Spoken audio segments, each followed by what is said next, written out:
that exclusion of the independents with regard to the proviso, it caters both the positions, exclusion and inclusion.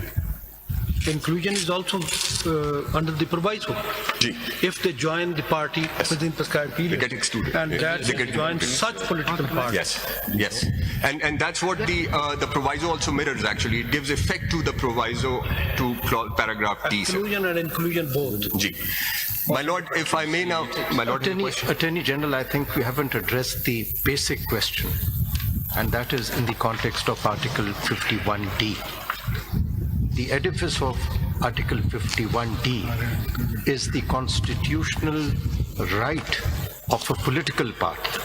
Now here, a political party has been excluded by the Election Commission, and that is the question.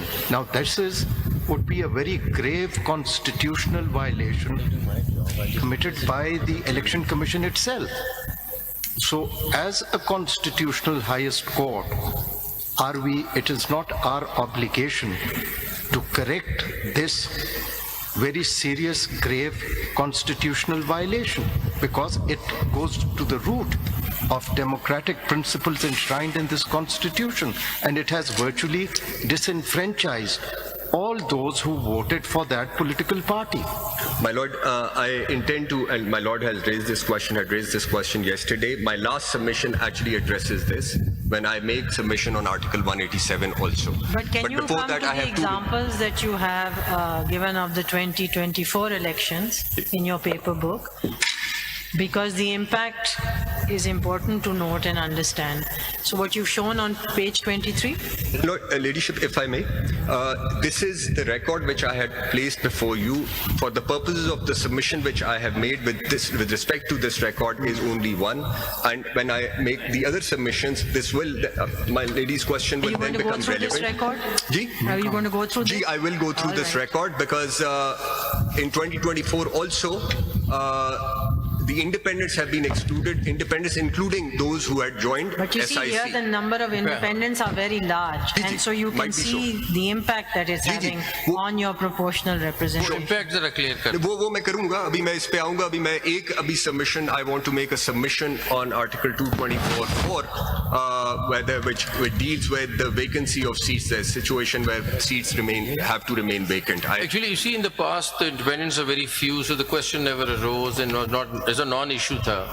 In any case, also, you took out the independents because you can then divide the entire reserve seats. Nothing remains vacant. That's why the exclusion की mathematics यही है ना, exclude कर देंगे तो पूरा हो जाएगा ना, सारी seats पूरी हो जाएंगी.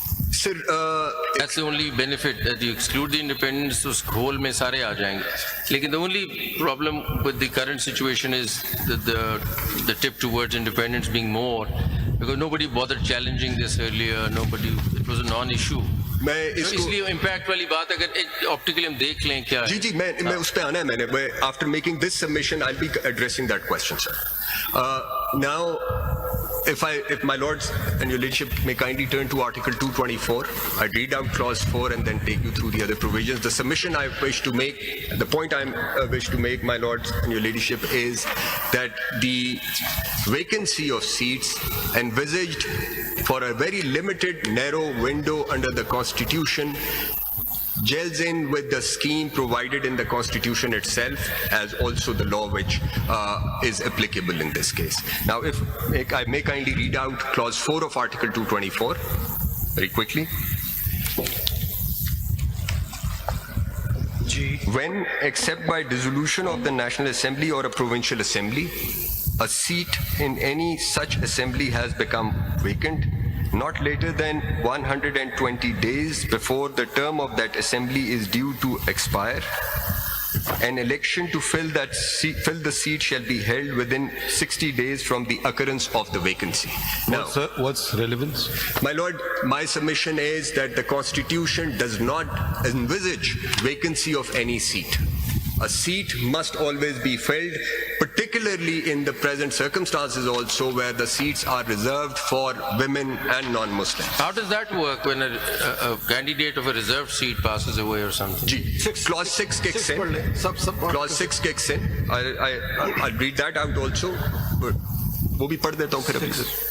When a reserved seat for women or non-Muslims in the National Assembly or a provincial assembly falls vacant on account of death, resignation or disqualification of a member, it shall be filled by the next person in order of precedence from the party list of the candidates to be submitted to the Election Commission by the political party whose member has vacated such seat, provided that if at any time the party list is exhausted, the concerned political party may submit a name for any vacancy which may occur thereafter.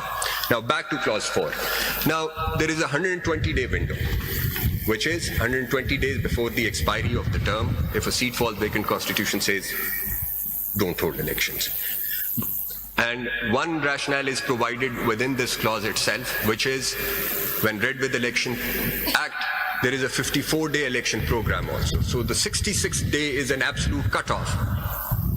Because after the 66th day, if the seat falls vacant, the elections cannot possibly be held because the 54-day election program cannot be seen through.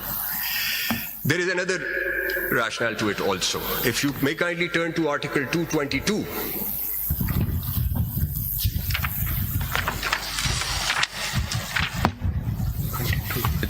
I'll read out clauses B, C and F, but the opening part of it also. Subject to the Constitution, Majlis-e-Shura, Parliament may by law provide for B, the delimitation of constituencies by the Election Commission, including delimitation of constituencies of local government.